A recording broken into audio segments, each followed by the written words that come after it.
Morning, everybody. Happy Saturn's Day again. Nice rainy day. Back to the weekend work. Get my tools ready and we'll get to the job. Alrighty, folks, back at it. Today we're going to frame out and possibly insulate. Now we had a few days of rain, one severe, one not so much, and I really didn't see any water come in. It's probably because it wasn't pounding up against the wall on this side. Either way, we're going to start the framing, and tomorrow we'll do the stonework outside to stop those leaks permanently, if they are leaks. We're going to have to cut back this trim, cut back this trim on all four corners, get it ready for a stud to go there with sheetrock, and give it the space it needs. Go from there. Let's get to work. All right, first things first, I need to determine exactly where I want my wall to be. This is the bottom plate. Obviously, there'll be a bottom plate and a top plate. It's not a load-bearing wall, so it doesn't have to be framed as such. So, I'm just gonna make sure it's square with this wall, and I will do the same thing with that wall, and then I will split the difference because they just won't be square, guaranteed. And I'll know exactly where I want to put my wall, and I kind of want to keep it, see that line, I want to keep it straight with the line of the floor if possible, because that's going to pop out and show it won't be square if it's not. All right, let's do it. Now, I'm going to have to cut this back more. Oh, that's really on there, huh? I'm going to have to cut this back more once I determine where the wall is going to be, but I'm going to do this first just to do it, and I'll go from there.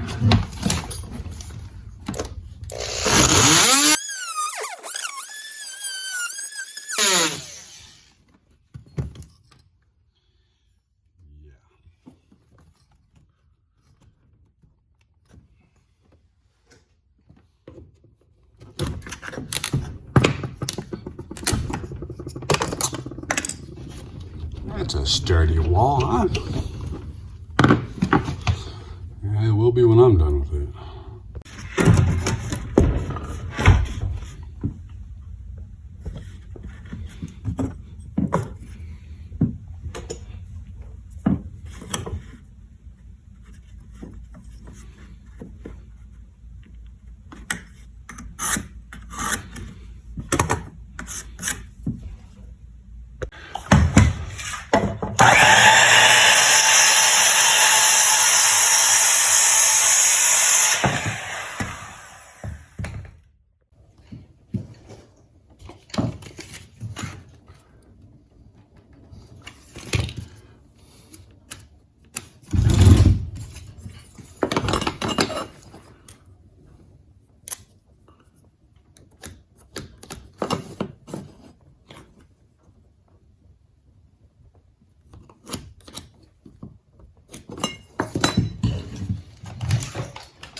Really on there, huh?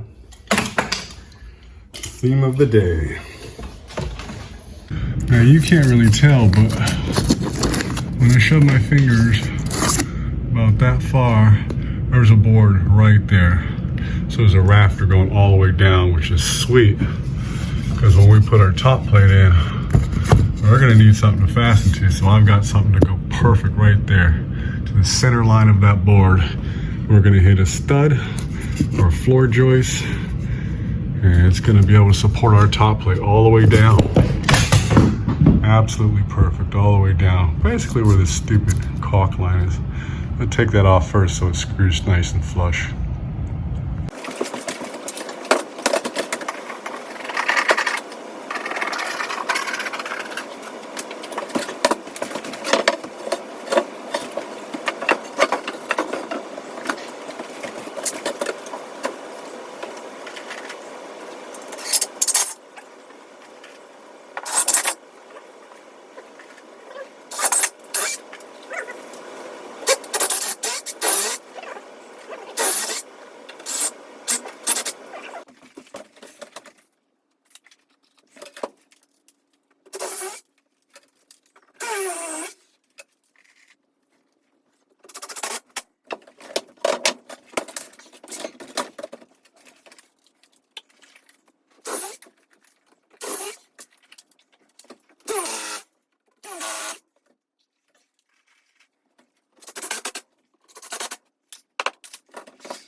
All right, there's your top plate.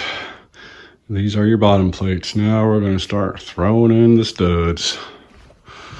Now, a good thing to do in your top plate, yeah, you can level this corner with this corner. You can level that corner with that corner. But you can see that red line there? I snapped the line. Yeah, I didn't show it, but I snapped the line to make sure it's a perfectly straight wall. Because sometimes your studs are a little, woo. So you want to keep it obviously true and plumb, but you still want a straight wall. So that's why I did that. Let's get these studs in. All right, we've got the first stud in the corner cut, thrown in where it's going to be. Let's see how good we made the top plates.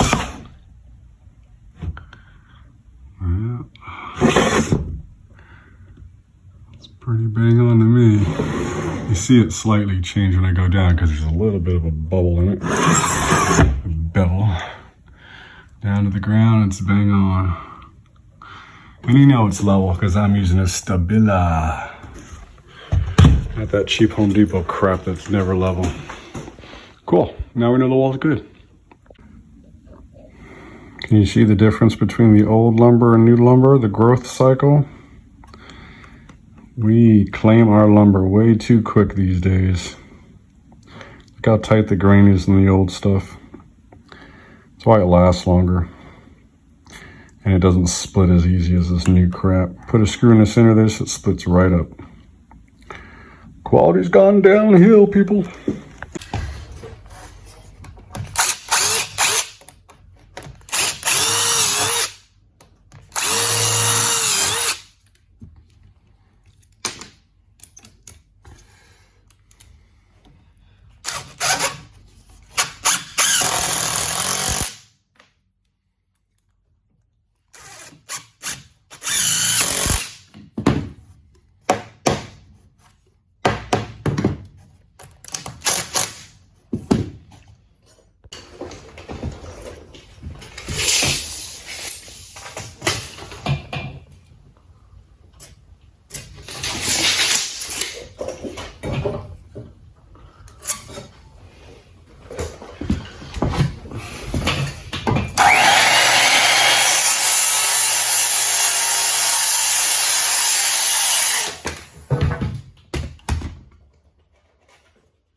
Alrighty folks, there's a framed out wall. Not too scavy. Now remember, these 2x6s, I can start doing whatever I want with this wall because I framed it back. These 2x6s will be taken out with the old door. 2x8s will replace it, making up this distance. And the new door fastened to the new wood, so that's not an issue in the future. Now this wall is not load bearing, so it's framed a little differently. It's framed with a little less care. When I say a little less care, what I mean is something, when you frame seal plates, you're supposed to have a jack stud and then king stud, like so. This is not necessary for this application, because again, it's a non-load bearing wall. It's not holding weight, except the sheetrock is holding up. And, you know, trim, whatever. Same thing here. You would have your jack right next to your king stud. And then there'd be a header up here for load bearing purposes. Obviously a beam of some kind, 2x12, something of the like. And the top plate would be a double plate, two bys, or 2x6s, 2x4s, depending on what wall you need. But again, this is just a non-load bearing wall, and you don't have to overdo it. And there'd be blocks, like I showed you the block here. There'd be a block there, and there, and there, and there'd be a header and a header. Same application. No biggie. All right, now we can clean up and start throwing some insulation in. Oh, joy.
Alrighty folks, there's your insulated wall. Nothing crazy. I'll probably start some sheetrock now. I got about an hour left of my day.